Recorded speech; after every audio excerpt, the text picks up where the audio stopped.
In this video I want to take a look at the withdrawal of a job offer.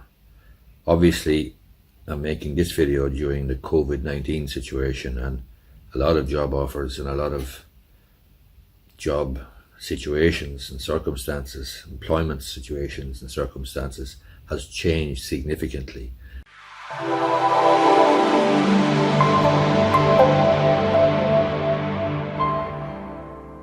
And I have come across a few cases where a job offer has been withdrawn. This obviously is something that I come across regularly enough. In any event, never mind about the COVID-19 situation. There's two situations that exist normally. One is where a job offer is made by an employer to an employee, and the employee has at that point perhaps left another job with a view to taking up this job, but hasn't signed the contract.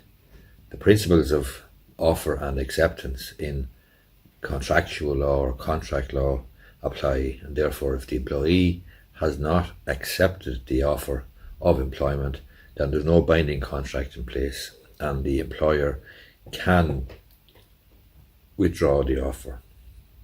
Second situation which exists is where the offer has been made by the employer, the employee accepts the offer, and then the employer, for one reason or another, decides that he cannot go ahead with the situation, cannot go ahead with the employment.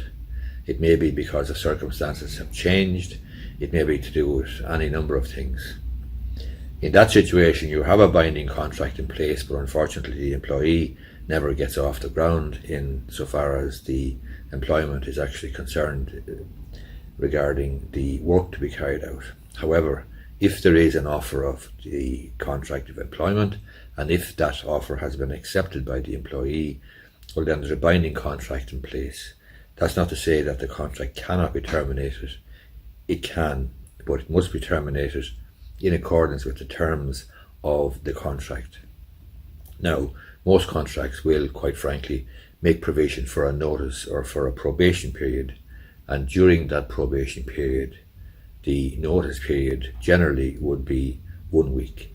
If that's the case, then unfortunately the likelihood is that if the employee sues for breach of contract, he or she is only entitled to the notice period, which is 1 week's wages. On the other hand, the contract may be drafted in such a way that regardless of probation or not, regardless of when the employee or how long the employee has been in the job, perhaps there's a month or 2 months or 3 months notice required. In that situation, the employee could sue for breach of contract, and the breach of contract would be essentially that the notice period provided for in the contract is a month or 2 months or 3 months or whatever, and that hasn't been given. If that's the case, then it's open to the employee to sue for breach of contract and sue for payment in accordance with the contract vis-a-vis the notice period.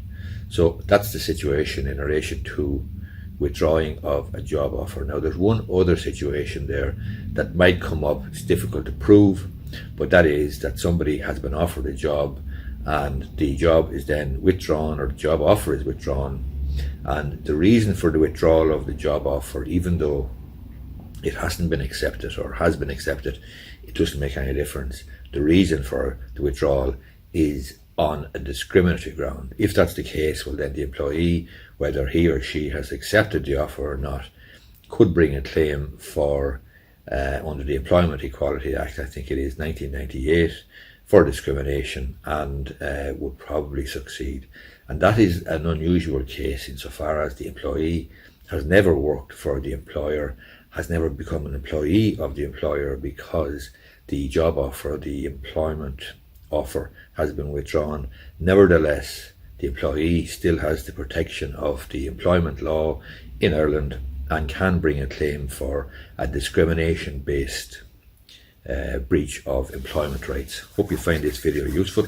If you do, I would appreciate if you give it the thumbs up down below and you hit the subscribe button if you are interested in subscribing to my YouTube channel.